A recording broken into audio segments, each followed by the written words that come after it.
Elisha grey மற்றும் Graham bell ஆகிய இருவரும் ஒரே சமயத்தில்தான் தொலைபேசியை கண்டுபிடித்தார்கள். பிப்ரவரி 14, 1876 ஆண்டு எலிசா கிரே தன்னுடைய கண்டுபிடிப்பை பதிவு செய்வதற்காக எடுத்து செல்வதற்கு 2 மணி நேரங்களுக்கு முன்பு கிரஹாம் பெல் தன்னுடைய கண்டுபிடிப்பை கொண்டு சமர்ப்பித்த காரணத்தால் தொலைபேசியை கண்டுபிடித்தது கிரஹாம் பெல் என்றுதான் இன்றும் உலகம் கூறுகிறது. என்றாலும் எலிசா கிரே சோர்ந்து போகவில்லை. தொடர்ந்து அவருடைய முயற்சியை கைவிடாமல் செயல்பட்டார். 1874 ஆண்டு எலக்ட்ரிக் பியானோவை கண்டுபிடித்தார்.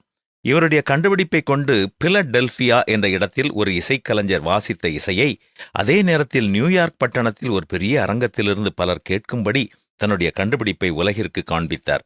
இன்று நாம் பயன்படுத்தும் எலக்ட்ரிக் கீபோர்டுகளுக்கு அதுதான் அடிப்படை.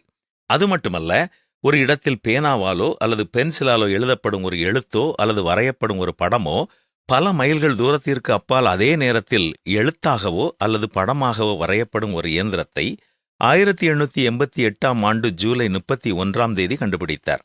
இதுதான் பின் நாட்களில் மிக அதிகமாக பயன்படுத்தப்பட்ட ஃபேக்ஸ் இயந்திரத்திற்கான அடிப்படை. எலிசா கிரே சுமார் 70 கண்டுபிடிப்புகளை பதிவு செய்திருக்கிறார்.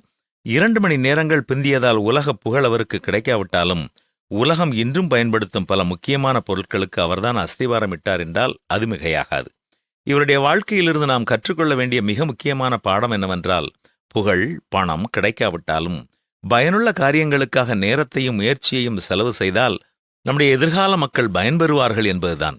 நீங்கள் ஏதோ ஒரு முயற்சி எடுத்துவிட்டு யாரோ உங்களை முந்திவிட்டார்கள் என்பதற்காக சோர்ந்து போய் இருப்பீர்கள் என்றால் தயங்காமல் கர்த்தர் உங்களுக்கு கொடுக்கும் ஒவ்வொரு திறமைகளையும் பயன்படுத்துங்கள்.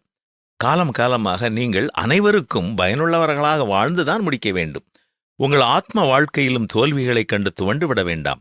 நீதிமான் 7 முறை விழுந்தாலும் எழுந்திருப்பான் என்றும், பின்னானவைகளை மறந்து முன்னானவைகளை நாடி கிறிஸ்து இயேசுவுக்குள் தேவன் அழைத்த பரம அழைப்பின் பந்தய பொருளுக்காக இலக்கை நோக்கி தொடர்கிறேன் என்றும் பரிசுத்த வேதம் கூறுவது போல இன்றும் தொடர்ந்து துணிந்து முன்னோக்கிச் செல்லுங்கள். என்ன செல்வோமா?